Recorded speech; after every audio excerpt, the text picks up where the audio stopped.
മാന്യപ്രേക്ഷകർക്ക് എൻ്റെ പ്രണാമം. തികച്ചും വ്യത്യസ്തമായിട്ടുള്ളൊരു സജഷനാണ്. ഏതെങ്കിലും റെയിൽവേ സ്റ്റേഷനും എയർപോർട്ടുമായിട്ടൊക്കെ ബന്ധപ്പെട്ട ഉയർന്ന ഉദ്യോഗസ്ഥര്, ബസ് സ്റ്റാൻഡുമായിട്ട് ബന്ധപ്പെട്ടവരും, KSRTC ബസ് സ്റ്റാൻഡും റെയിൽവേ സ്റ്റേഷനും എയർപോർട്ടും ഒക്കെ ആയിട്ട് ബന്ധപ്പെട്ട ഉയർന്ന ഉദ്യോഗസ്ഥരിൽ ആരെങ്കിലും ഇത് കാണുകയാണെങ്കിൽ എനിക്ക് അവരോട് അഭ്യർത്ഥിക്കാനുള്ളത്, സൗകര്യങ്ങളുള്ള സ്പേസുള്ള ഈ സ്റ്റേഷനുകളിൽ, റെയിൽവേ സ്റ്റേഷനിലും എയർപോർട്ടിലൊക്കെ ഒരു കോർണറിൽ ഒരു ചെറിയ സ്റ്റേജ് ഉണ്ടാക്കി വയ്ക്കാം.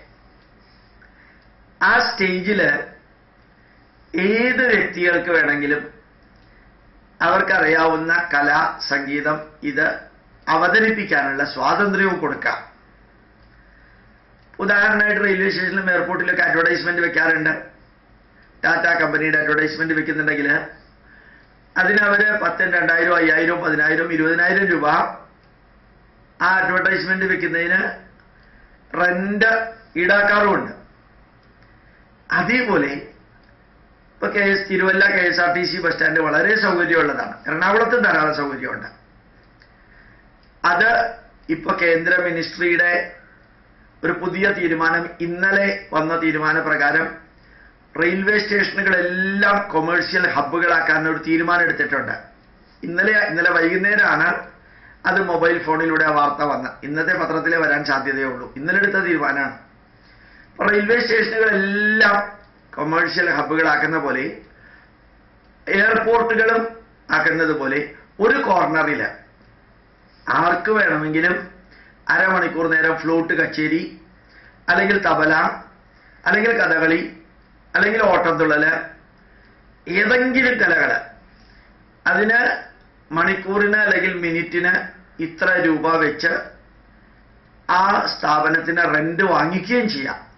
അവർക്കൊന്നും കൊടുക്കേണ്ടതെന്ന് മാത്രമല്ല, ഒരു വലിയ സമൂഹത്തിന്റെ മുമ്പിൽ നമ്മുടെ പൈതൃക കലകളും വ്യക്തികളുടെ കഴിവുകളും, ഇനി പൈതൃകം തന്നെ ആവണമെന്നില്ല, ഗിത്താർ വേണമെങ്കിൽ ഗിത്താർ, ഏത് വേണമെങ്കിലും ആവാം, ബ്രേക്ക് ഡാൻസ് വേണമെങ്കിൽ ബ്രേക്ക് ഡാൻസ്,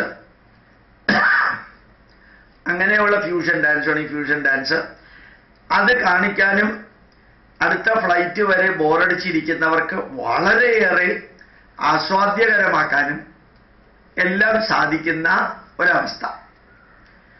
കടന്ന് ചിന്തിക്കുകയാണെങ്കിൽ കുറെ കർട്ടൺ ഇട്ട് കഴിഞ്ഞാൽ 10 രൂപയുടെ ടിക്കറ്റ് വെച്ച് കഴിഞ്ഞാൽ ആ രീതിയിലുള്ള ഇൻകവും എടുക്കാം.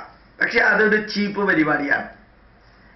അതുകൊണ്ട് എനിക്ക് തോന്നുന്നു നമ്മുടെ KSRTC ബസ് സ്റ്റാൻഡുകളും റെയിൽവേ സ്റ്റേഷനുകളും എയർപോർട്ടുകളും എല്ലാം അതിൽ സ്പേസ് ഉള്ള സ്ഥലത്ത് 2 മീറ്റർ × 2 മീറ്റർ ഒരു ചെറിയ മരത്തിൻ്റെയോ മറ്റോ ഭംഗിയായിട്ടുള്ള സ്റ്റേജ് ഉണ്ടാക്കി അവിടെ നമ്മുടെ പൈതൃക കലകൾ ജീവനോടെ, TV-യിലൂടെയല്ല, വീഡിയോയിലൂടെയല്ല, ജീവനോടെ അവതരിപ്പിക്കാനും അത് കാണാനും അത് ആസ്വദിക്കാനും അവരുടെ സമയം പ്രയോജനപ്പെടുത്താനും സാധിക്കുന്ന വിധത്തിൽ ചെയ്യുകയാണെങ്കിൽ വളരെ നന്നായിരിക്കും എന്ന് എനിക്ക് തോന്നുന്നു. പ്രണാമം, നമസ്കാരം.